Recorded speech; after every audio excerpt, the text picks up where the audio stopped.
গতকালকে আমি মারা যাইতাম ড্রোনের মাধ্যমে, ঠিক আমাদের মাথার উপর আসছে। রাশিয়া ইউক্রেন যুদ্ধ পেরিয়ে গেছে ৩টি ভয়াবহ বছর। প্রতিদিনই সেখানে আকাশ কাঁপিয়ে বাজছে গোলাগুলির শব্দ, জ্বলছে ট্যাঙ্কের আগুন, আর শহর জুড়ে ছড়িয়ে আছে ধ্বংসস্তূপ। এই ভয়ঙ্কর রণক্ষেত্রে রুশ ও ইউক্রেনীয় সেনাদের পাশাপাশি যুদ্ধ করছেন আরও বহু দেশের তরুণ। তাদের মধ্যেই আছেন এক বাংলাদেশি সোহেল সর্দার নীরব। আসসালামু আলাইকুম, my name is Sohel, I M A sniper soldier. Sohel এখন রাশিয়ার পক্ষে যুদ্ধ করছেন। যুদ্ধক্ষেত্র থেকেই তিনি নিয়মিত ভিডিও দিচ্ছেন সামাজিক যোগাযোগ মাধ্যমে, যা বাংলাদেশের নেটিজেনদের মধ্যে তুমুল আলোচনার জন্ম দিয়েছে। কখনো হাতে তুলে ধরেছেন বিস্ফোরিত ড্রোন, কখনো দেখাচ্ছেন ধ্বংসস্তূপে পরিণত গ্রাম ও শহরের দৃশ্য। এক ভিডিওতে তাকে দেখা যায় ড্রোনে সংযুক্ত শক্তিশালী বোমা দেখাতে, আবার একটিতে তিনি বলেন, গতকাল আমি মারা যেতাম ড্রোনের মাধ্যমে। জীবন অবাক না করলে কে করবে? 28% মিল্ক ফ্যাটের অবাক করার সাথে ফ্রেশ মিল্ক পাউডার। জীবন অবাক করুক প্রতিদিন। ঠিক মাথার উপর দিয়েই আসছিল। ভাগ্যিস আমাদের এখানে নেটওয়ার্ক জ্যামের একটা মেশিন আছে, ওটাই আমাদের বাঁচিয়েছে। গতকালকে আমি মারা যাইতাম ড্রোনের মাধ্যমে, ঠিক আমাদের মাথার উপর আসছে, যখনই কিনা বমটারে ফালাইব।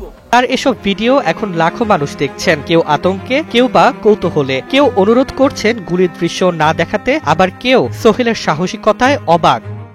ওরা ছোট ছোট ড্রোন নিয়ে এইসব তথ্য নেয় আমাদের রুমগুলা কোথায়, আর বড় ড্রোনগুলোর মধ্যে ওরা মিডিয়াম সাইজের ড্রোনের মধ্যে ওরা বম নিয়ে আসে। ফেসবুক প্রোফাইল ঘেটে জানা যায় সোহেলের বাড়ি মাদারীপুরের শিবচরে। পড়াশোনা করেছেন ঢাকার কদমতলার এক স্কুলে। ধারণা করা হচ্ছে কাজের প্রলোভনে রাশিয়ায় গিয়েছিলেন তিনি, পরে অজান্তেই কিংবা বাধ্য হয়েই যোগ দেন রুশ সেনাবাহিনীতে। এখন রণক্ষেত্রের মাঝেই তার প্রতিটি দিন কাটছে মৃত্যু ও জীবনের সন্ধিক্ষণে।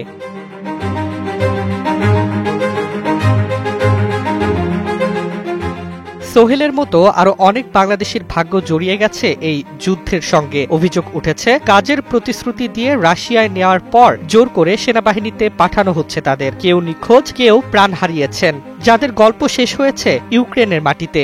আমরা ইসরায়েলের সেনাবাহিনীর সাথে যুদ্ধ করার জন্য প্রস্তুত।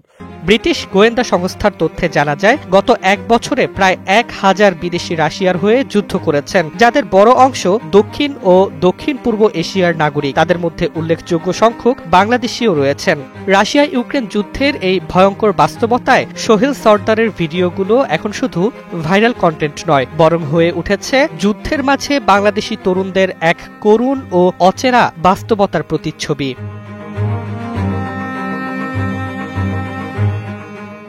ডেস্ক রিপোর্ট, জয় জয় দিন।